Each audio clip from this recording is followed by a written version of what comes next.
Hi, lovely. So my commitment to myself is to be more visible and to share what's going on, because I know that as a collective, we are struggling. We are struggling because the energy is out. Like the energy, there's something going on for all of us as a collective. So the way it happens is that we, in a real nutshell, because this isn't what I want to talk about, we are all vibrational beings. Like everything is vibration, okay? Our organs, our body, everything around us, it's all vibrational. And we basically entrain with the strongest energy around us. That's why crystals work, because they each have their own energy, and yet they're very strong. Like they don't change, their energy doesn't change. But as a human, we almost soak in the energies around us. We would soak in the energy from a crystal, or sound healing, which is vibration, or light, or color, or essential oils. They all carry their own vibration. So that's why that stuff works. Now what happens is if the whole collective is like, if there's an energy that's being put out in the world, we will entrain to that. So that's why so many of us are feeling the dark, like we're in the shadows a little bit, and we don't really know why. We're doing all the things we would if we felt a little bit brighter, but we are being sucked under, as it were, with this wider energy. Now where that's coming from, it might just be fear, like a collective sense of fear, because no one knows what's happening. I keep seeing in the paper, I don't read the papers, but I see like little snapshots, of that we're heading for some apocalyptic thing, or the prices are soaring and people are going to be, and it's, how can that not bother you? And so all of that's going in here. But then what happens is, if we're all feeling fear, then the energy that we're putting out is then we're all in training to this lower frequency. And at the lower frequencies, those lower vibes, that's depression, that's anxiety, that's sadness, that's low. So I'm doing this with my hands down there. So what we need to do is to find ways to raise our vibration. Now it's very hard when you're in that low space to do it through here, which is why we must look to other tools, other ways of raising our frequency up. So I have a device called a Healy.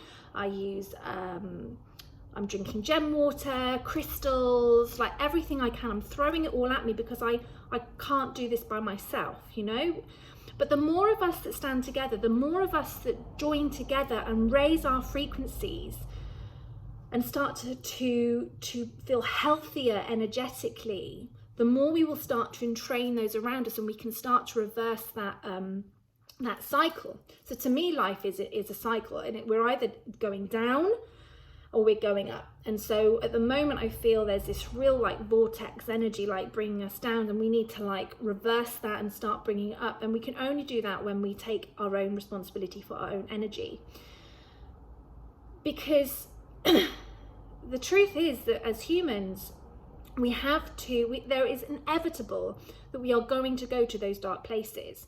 Those dark places, those shadows within us, are there for a reason. And it's from those places that we can start to heal. So we have to go within us, into deep places within us, to find those things that need healing, in order for us to then start coming back up to the light. And it feels very cyclical, and it feels very frustrating, because you think, I've been here before, why am I not healing?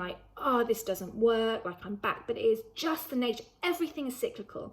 After every winter, there's spring, so you have to have that dark period or periods sprinkled throughout, so that we can then come back brighter and renewed. Because without visiting those darker places, and without feeling in those shadows, we can't then find the light to then, come out stronger than ever. Okay, so I think I'll leave it at that. Okay, that wasn't quite what I was going to say, but it's obviously what needed to come out. And I really want to sort of bring you on a journey with vibration and energy, because it's all there is. And it might sound woo to many, because it's not taught in the mainstream. But in my experience, all the good stuff, all the truth, all the real, raw, honest stuff of being human is not in the mainstream, and if you're just experiencing what we are dripped through those mainstream channels, it is fear, it is war, it is money issues, it is everything. And what we're not taught at all at school, through the news, are the ancient beliefs, the ancient science. Like, this stuff is science. Einstein said, I won't be able to get it perfectly, but Einstein said, like, everything is energy, and energy is everything. You know, when you really look at it at an atomic level, it blows your mind. And yet we're not taught that. We're just taught to accept things on face value, because that keeps us quiet, that keeps us in line, that keeps us going about our daily business, running around in circles, exhausting ourselves. So we're more compliant, we're more easily led, we're more easily programmed. That's a whole other topic. But what we must do is to take responsibility and ownership for our own energy, our own health. And health isn't just about what we put in our body, what we eat, what we consume. Health is about our if we are mainly vibration, if we are mainly energy, where is your energy hygiene ritual? Like, what do you do on a daily basis to ensure that your energy is healthy? What do you do? We're not taught to do anything. We brush our teeth, we drink water, we take vegetables, we take vitamins. We're never explained the importance of this energetic work. And the more I'm going into this, the easier I am to sort of write those, like when I find myself in those shadows, which is inevitable. And I think for me, that's a huge relief to know that I'm not failing at life, because I keep finding myself back in these shadows. It's inevitable. It's part of it. You can't grow without going into that seed, into that darkness to come out, or going into that cocoon. Like, the caterpillar cannot become a butterfly without completely coming undone, going into a dark, sticky hole, thinking his life is over. You know, like, he has to go through that in order to emerge a butterfly. You know, same with the seed. Like, you've got to go into that seed, you've got to break through the seed, and then you start to push up. It is life, it is nature, it's what we do, but we do it in a completely different way.